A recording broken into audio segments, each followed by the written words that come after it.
गोपिका जीवनस्मरणं गोविन्द गोविन्द सद्गुरु विठ्ठलदास महाराज की ஜெய்.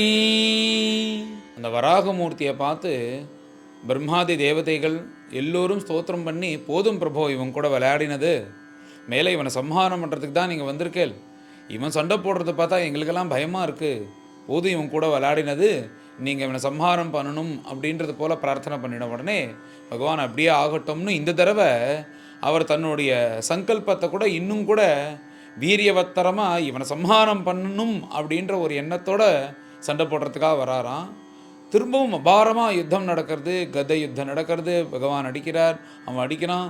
இப்படி அபாரமாக யுத்தம் நடந்துகிட்டே இருக்கும்போது பகவான் ஒரு சமயம் பார்த்தாராம், தன்னுடைய கதையை நல்லா சுழட்டி அவனுடைய தாவாங்கட்டையில் ஒரு அடி அடித்தாராம். கோபமாக வந்து அப்படி அடித்த உடனே என்னாச்சுன்னா, அந்த கதையும் வந்து பகவான் கையிலேருந்து நழுவி ஆகாசத்தில் பறந்து போகிறது. ஏதோ ஒரு பெரிய ஒரு மலை அப்படியே பறந்து போனால் எப்படி இருக்கும், பிரகாசத்தோடு அப்படி போகிறது. அப்படி பறந்து போனால் இந்த அவனுடைய தாவாங்கட்டையில் பட்டு இது பறக்கிறது.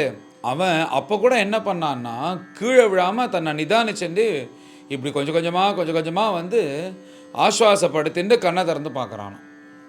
கண்ணை திறந்து பார்த்தா இப்போ பகவானோட கதை ஆகாசத்தில் பறந்து போயிடுது. இப்போ இவன் கதையை வச்சுட்டுருக்கான். பொதுவாக இந்த மாதிரி சமயத்தில் என்ன பண்ணுவா, இப்போ கலியுகமாக இருந்ததுன்னா இதான் சரியான சமயம், அவனை போய் அடித்து நம்ம சம்ஹாரம் பண்ணிடலாம் அப்படின்வா. இது கிருதயுகத்தில் நடந்த யுத்தமாக இருக்கிறதுனால மனசில் எல்லோருக்கும் தர்மத்தகா இருக்குது, அது சுபாவமாக இருக்குது. அதனால் அவன் என்ன சொன்னான்னா, கதை இல்லாதவங்க கூட சண்டை போடுறதுக்கு எனக்கு இஷ்டம் இல்லை, வேறு ஏதாவது ஆயுதம் எடுத்துன்னு வாங்கோ, ஆயுதம் எடுத்துன்னு வரும், அப்போ தான் நான் அவன் கூட சண்டை போடுவேன் அப்படின்னு ஹிரண்யாக்ஷன் பகவானை பார்த்து சொல்கிறாங்க. இவ்வாறு ஹிரண்யாக்ஷன் சொன்ன உடனே பகவான் சிரிச்சிட்டு தன்னுடைய சக்கராயுதத்தை பகவான் எடுக்கிறாராம் கையில். இப்படி சக்கராயுதத்தை எடுத்து சக்கரபாணியாக அப்படி பார்த்த உடனே பிரம்மதேவன் தேவதைகள் எல்லோரும் பகவானை குறித்து ஸ்தோத்திரம் பண்ணுறா. இப்பேற்பட்ட காட்சியை பார்க்கணும் தான் நாங்கள் காத்துட்டுருக்கோம். இந்த பாபியினுடைய வதமே இந்த சக்கராயுதத்தினாலையும் இந்த அபிஜின் முகூர்த்தத்தில் தான், மேலே நீங்கள் இவனை வதம் பண்ணி எங்கள் எல்லோருக்கும் க்ஷேமம் கொடுக்கணும் அப்படின்றது போல் பிரம்மதேவன்லாம் பகவானை பார்த்து, இந்த சக்கரபாணியாக இருக்கிற பகவானை பார்த்து ஸ்தோத்திரம் பண்ணுறார்கள். இதை பார்த்த ஹிரண்யாக்ஷன் மேலே என்ன பண்ணுறான்னா, அவன் கையில் கதை வச்சுருக்கானோ, அந்த கதையால் பகவானை அடித்து சம்ஹாரம் பண்ணணும்னு திரும்ப ஓடி வரான்.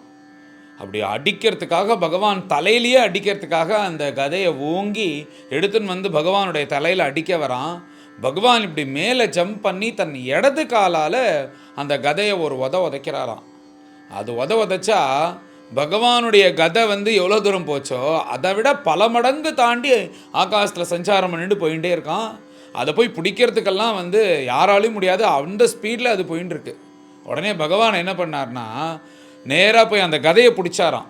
எடுத்துன்னு வந்து அவன் கையில் கொடுத்து, நானும் கதை இல்லாதவன் அடிக்க மாட்டேன், நீ தான் என்ன தர்மத்தகா யுத்தம் பண்ணுவியா, உன்னை விட தர்மத்தகா நான் இருப்பேன், அதனால் இந்த ஆயுதம் இல்லாதவன் கூட நானும் சண்டை போட மாட்டேன் அப்படின்னு சொல்லிட்டு அவனால் பிடிக்க முடியாத அந்த ஆயுதத்தை, பகவானால் உதைக்கப்பட்ட அந்த ஆயுதத்தை பகவான் கையில் கொண்டு வந்து அந்த கதையை திரும்பவும் ஹிரண்யாக்ஷனை கையில் கொடுத்து, மேலே நீ சண்டை போடவா அப்படின்ன உடனே அவன் என்ன பண்ணுறான், கதையை வாங்கிக்கலையான். ஏன்னா அவனுக்கு ஈகோவாக இருக்கான். பகவானால் உதைக்கப்பட்ட அந்த கதையை தன்னால் போய் பிடிக்க முடியல, பகவானே எடுத்துகிட்டு வந்து கொடுக்குறாரோன்னோ, மேலே இந்த ஆயுதத்தை, இந்த கதை ஆகிற ஆயுதத்தை நான் தொடமாட்டேன் அப்படின்னு சொல்லிட்டு அவன் என்ன பண்ணான்னா, மேலே திரிசூலத்தை கொண்டு வந்து பகவான் மேலே குத்தி பகவானை சம்ஹாரம் பண்ணலான்றதுக்காக அந்த திரிசூலத்தையே ஒரு ஆயுதமாக கொண்டு வந்து பகவான் மேலே குத்தி சம்ஹாரம் பண்ணணும்னு வரான். இப்படி அந்த சூலாயுதத்தை எடுத்துட்டு பகவானை நோக்கி ஓடி வரான். பிரபு என்ன பண்ணார்னா, தன்னுடைய சக்கராயுதத்தை இப்படி காண்பிச்சு அனுப்பிச்சாரோ இல்லையோ, அந்த சக்கராயுதமானது இப்படின்னு போய் அந்த சூலாயுதத்தை பீஸாக ஆக்கி அவன் மேலே வெட்ட போகிறதும் அவன் அதில் தப்பிச்சுட்டான், திருப்பி பகவானுடைய கைக்கே வந்துடுது. இப்படி வந்த உடனே பயந்துட்டான். அதை பார்த்து இப்படி சூலாயுதத்தை அடித்த உடனே இன்னும் கோபம் தாங்க முடியாமல் அவன் வந்து அப்படியே ஓடி வரான் பகவானை நோக்கி. எந்த ஹிருதயம், எந்த மார்பு மகாலட்சுமிக்கு இருப்பிடமோ, பாகவதாலாம் வந்து எந்த ஹிருதயத்தினால பார்த்து பகவான் சந்தோஷப்படுறாரோ, அப்பேற்பட்ட விஸ்தாரமாக இருக்கக்கூடிய அந்த மார்பில் வந்து ஒரு குத்திட்டு அங்கேருந்து அப்படியே மறைஞ்சு போகிறானா அந்த ஹிரண்யாக்ஷன். அதை வாங்கிட்டு பிரபு ஒரு நிமிஷம் தன்னை நிதானப்படுத்திட்டு அப்படியே நிற்கிறார். தன்னை நிதானப்படுத்திட்டு இப்படி பார்க்கிறார். என்ன ஆச்சரியம்னா, அவன் தன்னுடைய மாயா சக்தினால் எப்படி இந்த யுத்த காண்டத்தில் மாயா சீதையை வதம் பண்ணி எல்லோரும் வருத்தப்படுத்துன்னு இருக்கும்போது நிக்கும்பிலையில் போய் இந்திரஜித்து அந்த விஸ்வஜித்துன்ற யாகம் பண்ணுறதுக்கு பிராரம்பிச்சானோ, அதே போல் இந்த மாயையினால் என்ன பண்ணுறான்னா, இந்த ஹிரண்யாக்ஷன், இந்த பகவான் ஹரிநாராயணன் வந்து அந்த ஹிரண்யாக்ஷனால் சம்ஹாரம் ஆயிட்டார். அவர் உடல் கீழே கிடக்கு. உலகமே பிரளயம் வந்து அழிவது போல இப்போ ராஜ்யம் முழுக்க ஹிரண்யாக்ஷன் கையில் இருக்குது. அவன் தான் இந்த உலகத்தை ஆண்டுன்னு இருக்கான்னு இந்த மாதிரி மாயையெல்லாம் ஒரு தோற்றமாக இப்படி உலகம் இருப்பது போல அங்கே இருக்கிற ரிஷிகள் தேவதைகளுக்கெல்லாம் இப்படி ஒரு காட்சியாக இந்த உலகத்தை தன் மாயா சக்தினால் ஆக்கிட்டானா. ஒரு நிமிஷம் அவர்கள்லாம் நினைக்கிறாலாம் இது என்ன வாஸ்தவமோ அப்படின்னு சொல்லிட்டு பயப்படுறார்கள். அப்புறம் தோன்றது என்றைக்குமே அதர்மத்துக்கு நாசம்தான், அது வந்து மேலோங்கி இருக்காது, பிரபு தான் ஜெயிப்பார் அப்படின்ற நம்பிக்கை அவர்களுக்கு பரிபூர்ணமாக இருக்கிறதுனால இது கண்டிப்பாக சத்தியமாக இருக்காதுன்னு அப்புறம் இது வந்து அசத்தியம்னு நம்ப ஆரம்பித்தா. போராதத்துக்கு ஒரு மழை பெய்ய வைக்கிறானா. பொதுவாக இடி மின்னலோட மழை பெஞ்சதுன்னா எவ்வளோ ஹிதமாக இருக்கும். அங்கேயும் இடி மின்னல்லாம் வருதான். ஆனால் பெய்கிற மழையெல்லாம் என்னென்னா முடி, அப்புறம் வந்து மேலேந்து மாம்சம், ரத்தம், எலும்பு, அப்புறம் மலமூத்திரம் இவைகள்லாம் மேலேந்து கொட்டுவது போல் ஒரு கோரமான ஒரு மழையை உண்டாக்குறான். அந்த மழையிலே தப்பிச்சுன்னு கூட போக முடியாதபடிக்கு எங்கே ஒதுங்கிறது கூட தெரியாமல் தேவர்கள் அப்படி தேவர்கள் ரிஷிகள் எல்லோரும் வந்து பயந்துட்டு ஒவ்வொரு ஓரத்துக்கு ஓடுறார்கள். இப்படி ஒரு மாயா மழையும் சிருஷ்டி பண்ணுறானா அந்த ஹிரண்யாக்ஷன். இப்படி மாயா யுத்தம்லாம் பண்ணி எல்லாரையும் மோகிக்க வைக்கிறானா தன்னுடைய மாயா யுத்தத்தினால. அதுக்கும் மேலே அவனுக்கு ஒரு சேனை இருக்கான். அந்த சேனைன்னா ராட்சச ஸ்திரீகள் உடம்புல வந்து வஸ்திரம் இல்லாமல் தலையை விரித்து போட்டுன்னு உடம்பு முழுக்க அந்த கரியை பூசிண்டு கையில் ஆயுதத்தை வச்சுட்டு சண்டை போடுறதுக்காக அந்த ராட்சச ஸ்திரீகள்லாம் ஹிரண்யாக்ஷன் பட்சமாக வரலாம். இப்படி வந்தால் அவர்கள்லாம் பார்த்தா தேவதைகள் எல்லோரும் நடுங்குவது போல இருக்க. பகவான் பார்த்தார் இதெல்லாம் வந்து இப்படி சரி வராது அப்படின்னு தன்னை என்ன பண்ணானா தன்னுடைய சுதர்சனாஸ்திரத்தினால இந்த மாயை முழுக்க போக்கி பழைய மாதிரியே உலகத்தை மங்களகரமாக ஆக்கினாராம். இது வந்து மேலேந்து திதி பார்த்துட்டு இருக்கலாம். அந்த பகவான் மாயை, இந்த மோகம் என்னென்னா தன்னுடைய பையன் ஒன்றும் இத்தனையும் பகவான் பிரார்த்தனை பண்ணி பகவான் சம்ஹாரம் பண்ணுறாருன்னு சந்தோஷமாக இருந்தாலும் ஒரு பக்கம் ஹிரண்யாக்ஷன் எப்படியாவது ஜெயிக்கணும்னு அவள் ஆசைப்பட்டுட்டு இந்த யுத்தத்தை மேலேருந்து பார்த்துட்டே இருக்கலாம் தன் பையன் ஜெயிக்கணும் அப்படின்னு. இப்படி எதை எடுத்தாலும் வந்து ஹிரண்யாக்ஷன் தோற்று போகிறானே அப்படின்னு சொல்லிட்டு அந்த தித்தி கண்லேருந்து ஜலத்துக்கு பதிலாக ரத்தமாக வருதான். பகவான் மாயையை பாருங்க. இப்படி எதுன்னு இருக்கும்போது எது எடுத்தாலும் அவனால் ஜெயிக்க முடியல. மேலே பகவானை இவனை சம்ஹாரம் பண்ணணும் அப்படின்னு தீர்மானம் பண்ணி இப்போ மேலே அவனை சம்ஹாரம் பண்ணுறதுக்காக அவனை நோக்கி போகிறார் இந்த சுதர்சனாஸ்திரத்தை எடுத்துட்டு. இப்படி சம்ஹாரம் பண்ணுறதுக்காக வரக்கூடிய அந்த பிரபுவை எப்படியோ தான் கட்டி நெருக்கிடணும்னு வரான். அப்படின்னு வரான். பகவானை பிடிக்க முடியல, நெருக்க முடியல, இன்னும் கோபம் வருது. உடனே பிரபு என்ன பண்ணார்னா தன்னுடைய கை முஷ்டினால் சர்வ மர்மத்தினுடைய சக்தியை எடுத்து அவனை ஒரு குத்துறாரோ இல்லையோ அப்படியே கதி கலங்கிறது. அந்த குத்தில் என்னாச்சுன்னா அவன் உடம்புல இருக்கிற பஞ்ச பிராணனும் உடம்புலேருந்து வெளில போகிறது. ஒவ்வொரு அவயவமாக தோண்டு போகிறது. அதில் இருக்கிறதெல்லாம் அப்படியே ஏதோ உடம்புலேருந்து எல்லாம் பிரிஞ்சு போவது போல் இப்படி விருன்னு சுற்றி கொஞ்சம் கொஞ்சமாக இந்த ஃபேன் சுற்றி நிற்கிறது போல் மெதுவாக சுற்றி சுற்றி சுற்றி சுற்றி இப்படி வந்து கீழே விழறான் அந்த கர்ப்போதக ஜலத்தில். இப்படி கீழே விழுந்தான் ஹிரண்யாக்ஷன். அவன் கீழே விழுந்தா உயிருக்கு ஊசலாடின்னு படுத்துன்னு இருக்கான், தன்னை யாராவது காப்பாற்ற மாட்டாளான்னு. பிரபு வந்தார். அங்கேருந்து நேராக அவனுடைய மார்பில் காலை வச்சார். தன்னுடைய திவ்யமான பாதாரவிந்தத்தை கொண்டு அவன் மார்பில் வச்சு ஒரு அழுத்தி இதுக்கு மேலே இவனை விட்டால் வந்து அடுத்தது ஏதாவது இடைஞ்ச பண்ணுவான்றதுக்காக தன்னுடைய சுதர்சன ஆஸ்திரத்தினால அந்த பாப்பியினுடைய கழுத்தை வெட்டி இந்த ஹிரண்யாக்ஷனை வதம் பண்ணுறார்.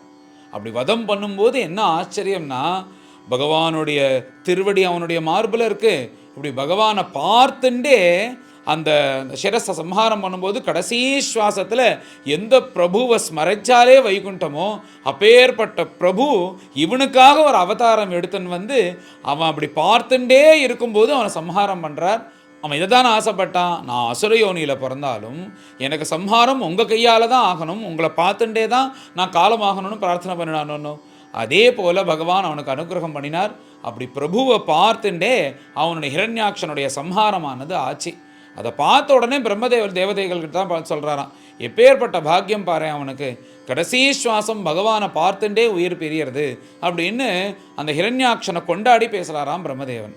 மேலே சம்ஹாரம் பண்ண அந்த பகவானை பார்த்து பிரம்மதேவன் சொல்கிறாராம், உங்களுடைய பார்ஷதர்கள் தான் சனகாதிகளுடைய சாபத்தினால இப்போ வந்தான், இப்போ ஹிரண்யாக்ஷன் வதமாக எடுத்து இவன் பாக்கி அவதாரம்லாம் எடுத்து உம்ம கையால் வதமடைந்து உங்ககிட்ட வந்து சேர்ந்துருவான் அப்படின்னு பகவான்கிட்ட சொல்லிட்டு மேலே இந்த பிரம்மதேவன் ரிஷிகள் தேவதைகள் எல்லாம் அந்த வராகமூர்த்தியை பார்த்து ஸ்தோத்திரம் பண்ணுறா. அப்பேற்பட்ட பிரபு நீங்கள் யஜ்ஞஸ்வரூபியாக இருந்து கொண்டு சரீரம் முழுக்க இந்த யஜ்ஞம் தான் வந்து இந்த உலகத்திலேயே மிகப்பெரிய தர்மான்னு காண்பிக்கிறது போல உடம்பு முழுக்க இந்த யஜ்ஞ சாமகிரிகளோடு பிறந்து இப்படி எங்களுக்கு அனுகிரகம் பண்ணேலே அப்பேற்பட்ட உங்களுக்கு நமஸ்காரம் வேறு என்ன பண்ண முடியும் அப்படின்னு சொல்லிட்டு தேவதைகள் பிரம்மதேவர் அப்புறம் ரிஷிகள் எல்லோரும் வந்து சாஷ்டாங்கமாக அந்த பகவானை பார்த்து நமஸ்காரம் பண்ணுறான். இப்படி ஸ்தோத்திரம் பண்ண பிரம்மதேவன் தேவதைகள் ரிஷிகள் எல்லோரையும் பார்த்து பகவான் சந்தோஷப்பட்டு மகாலட்சுமியோடு தன் பார்ஷதர்களோடு சேர்ந்து பகவான் சிரித்து கொண்டே வைகுண்டத்துக்கு போகிறார். அப்பேற்பட்ட வைகுண்டத்துக்கு போயிட்டு இருக்கிற பிரபுவை எல்லோரும் பார்த்தும் தரிசனம் பண்ணுறா அப்படின்றது இந்த வராக அவதாரத்தினுடைய கதை, ஹிரண்யாக்ஷ வதத்தினுடைய கதை. இப்படி விதுர மைத்ரேய சம்வாதத்தில் விதுரர் வந்து இந்த வராகருடைய கதையை இந்த 13வது அத்தியாயத்தில் சுருக்கமாக சொல்லிட்டேலே அந்த அசுரனை சம்ஹாரம் பண்ணது இதெல்லாம் நீங்கள் விஸ்தாரமாக சொல்லணும்னு கேட்டாரணும். அப்போ மைத்ரேயர் விஸ்தாரமாக சொல்லி முடிக்கிறார் அப்படின்னு சௌனகாதி மகரிஷிகளுக்கு சூத்தர் சொல்கிறார். இப்போ அப்படி சொல்லிட்டு சூத பௌராணிகர் தன்னுடைய அபிப்பிராயத்தை சௌனகர்கிட்ட சொல்கிறாராம். சௌனகரே, இந்த வராக அவதார மூர்த்தியினுடைய கதையானது இருக்கே, இது வந்து யாரெல்லாம் வந்து ஸ்ரத்தையாக இதை பாராயணம் பண்ணுறாலோ, யாரெல்லாம் இதை பிரவச்சனம் கேட்குறாலோ, இதுக்கு பலஸ்ருதி என்ன தெரியுமோ? விமுச்சியதே பிரம்மவதாதபி த்விஜாஹ. நம்ம திதி கிட்ட சொல்லும்போது அவள் சொன்னாலும் இப்படி இவன் பாபிகளாக பிறந்து பாபத்தை பண்ணி ஒரு பிராமண சாபம் இல்லாமல் பகவான் கையால் வதம் அடைகிறான்னு சொல்கிறேலே, அதே எனக்கு சந்தோஷமாக இருக்குது. ஏன்னா பிராமண சாபம் மாத்திரம் வாங்கிட்டானா அந்த குடும்பம் உருப்படாதுன்னு தெரியும் அப்படின்னு திதி பயப்பட்டாலோனோ.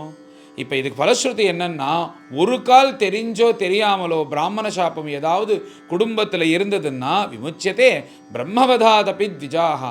அந்த பிராமண சாபத்தினால வரக்கூடிய பாபம் தோஷங்கள் கூட இந்த வராக சுவாமியினுடைய அவதாரத்தினுடைய கதாசிரவணத்தினாலையும் அப்புறம் இதை பாராயணத்தினாலையும் அது வந்து அந்த ஜீவனை யாரெல்லாம் பண்ணுறாலோ அவர்களை பாதிக்காது அப்படின்னு இந்த சூத பௌராணிகர் சௌனகருக்கு இதுக்கு பலஸ்ருதியாக சொல்கிறார். ஆகையால் இந்த வராக அவதாரத்தினுடைய அவதார கதையும் பாராயணம் யார் பண்ணுறாலோ அவர்களுக்கு பிராமண சாபம் முதலிய தோஷங்கள் கூட நீங்கிறது அப்படின்னு சூத புராணிகர் தைரியமாக சொல்கிறார். அப்பேற்பட்ட பலஸ்ருதி மேலே இந்த ஹிரண்யாக்ஷவதம் வராக அவதாரத்தினுடைய பெருமை 19வது அத்தியாயத்தை எல்லோரும் கலந்து பாராயணம் பண்ணுவோம். அதைகோனவிம்சோத்யாயः மைத்ரேய உவாச அவதார்ய விரிஞ்சஸ்ய நிர்வ்யலீகாமிருதம் வசः பிரஹஸ்ய பிரேமகர்ப்பேண ததபாங்கேன சோக்ரஹீத் ததः சபத்னம் முகதः சரந்தம் அகுதோ பயம் ஜகானோத்பத்ய கதயா ஹனாவசுரமக்ஷஜः சாஹதா தேன கதயா விஹதா பகவத்கராத் விகூர்ணித அபதத் ரேஜே ததத்புதமிவாபவத் சததா லப்ததீர்த்தோபி ந பபாதே நிராயுதம் மானயன் சம்ருதே தர்மம் விஸ்வக்சேனம் பிரகோபயன் கதாயாமபவித்தாயாம் ஹாஹாகாரே விநிர்கதே மானயாமாஸ தத்தர்மம் சுநாபம் சாஸ்மரத்விபு தம் வ்யக்ரசக்ரம் திதிபுத்ராதமேன ஸ்வபார்ஷதமுख्येन விஷஜ்ஜமானம் சித்ராவாசः அதத்விதாம் கேச்சராணாம் தத்ராஸ்மாசன் ஸ்வஸ்தி தே மும் ஜஹீதி சதம் நிஷம்யாத்த ரதாங்கமக்ரதः வியவஸ்திதம் பத்மபலாசலோச்சனம் விலோக்ய சாமர்ஷபரிப்ளுதேந்திரியः रुषास्वदन्तच्छदम् आदशश्वसन् करालदंष्ट्रः चक्षुभ्यां सञ्चक्षानोदहन्निव अभिप्लुत्य स्वगदया हतोऽसीति आहनद्धरिम् पदा सव्येन तां साधो भगवान् यज्ञसूकरः लीलयामिषतः शत्रोः प्राहरद्वातरं हसम् आहचायुधमाधत्स्व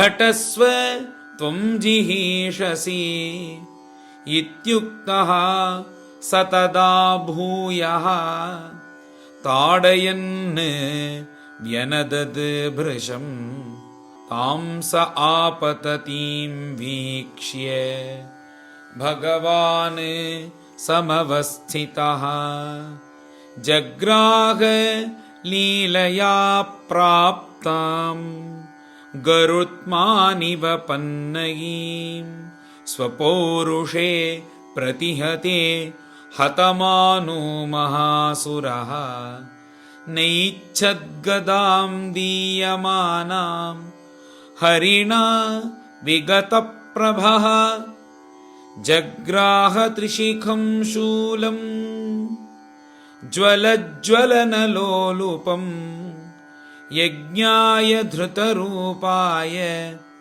विप्राय अभिचरन् यथा तदोजसा दैत्यमहाभटार्पितं चकासदन्तः ख उदीर्णदीधिति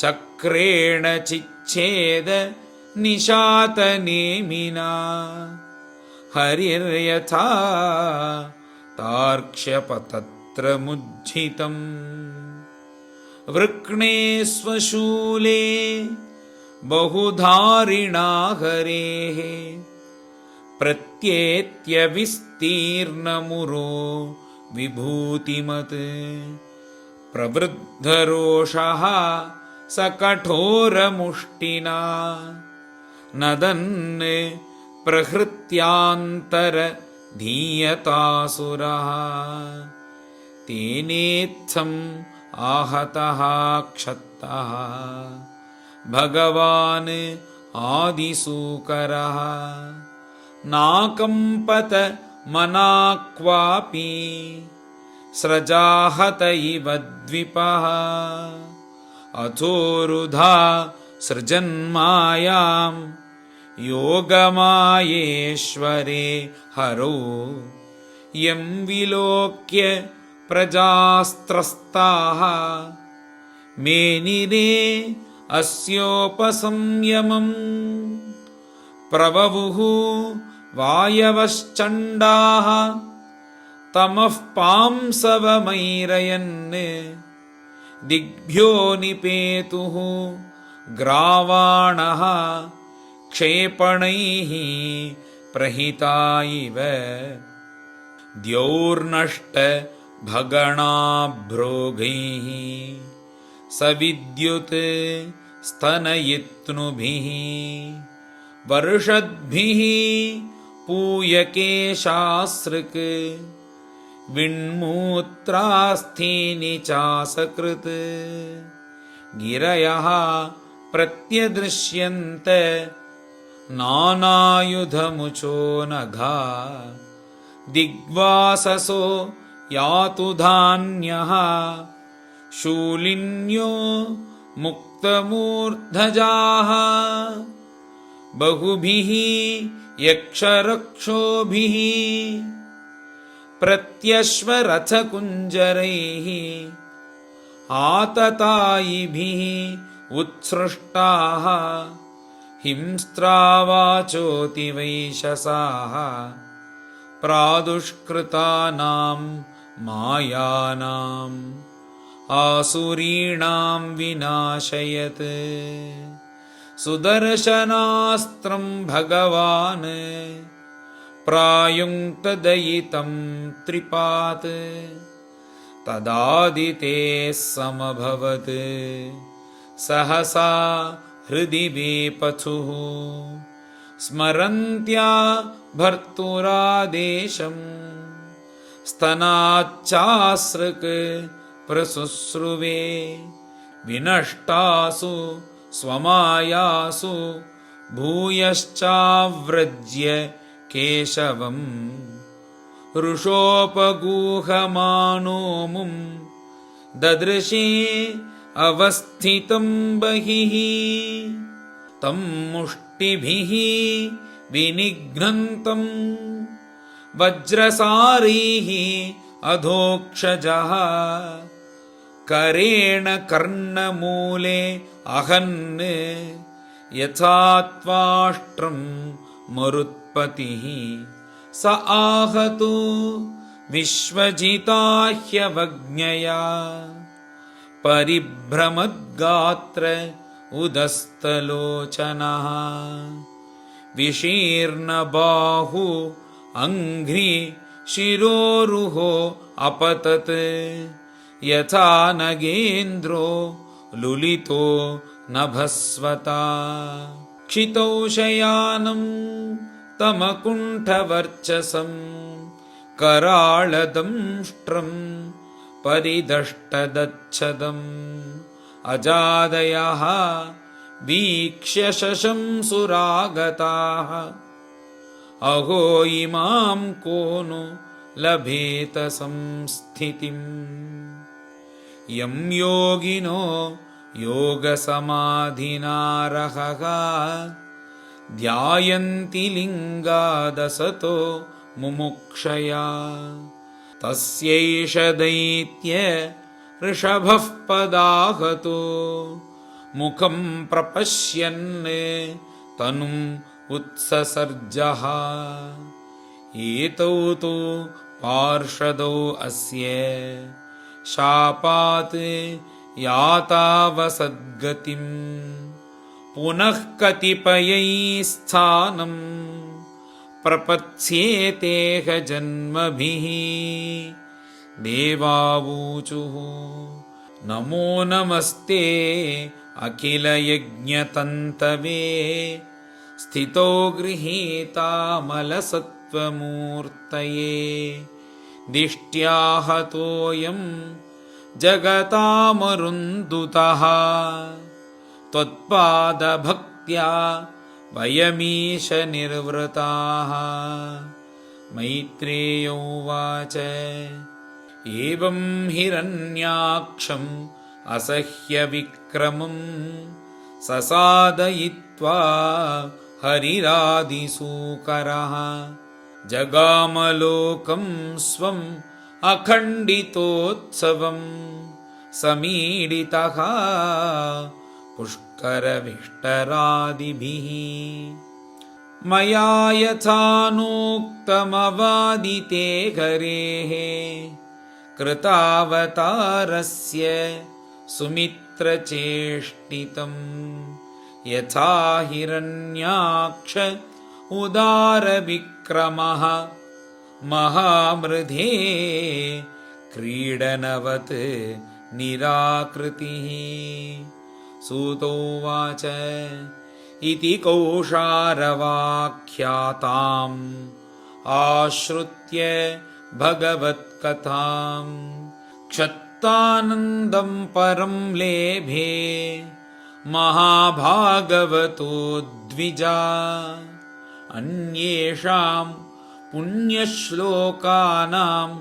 उद्दामयशसां सताम् उपश्रुत्य भवेन्मोदः श्रीवत्साङ्कस्य किं पुनः योगजेन्द्रं झषग्रस्तं ध्यायन्तं चरणाम्बुजं क्रोशन्तीनां करेणूनां कृच्छ्रतो अमोचयद्रुतं तं सुखाराध्यमृजिभिः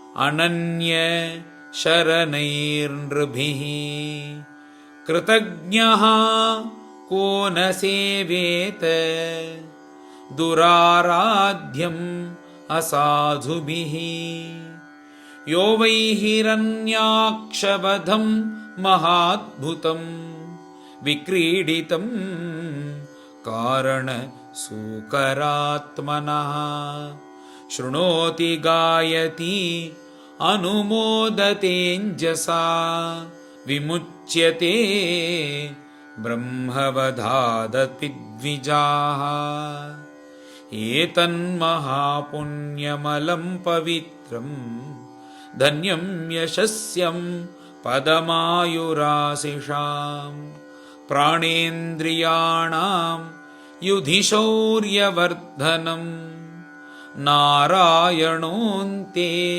गतिरङ्गशृण्वताम्। श्रीहरये नमः। इति श्रीमद्भागवते महापुराणे तृतीयस्कन्धे हिरण्याक्षवधो नाम 19विंशोऽध्यायः।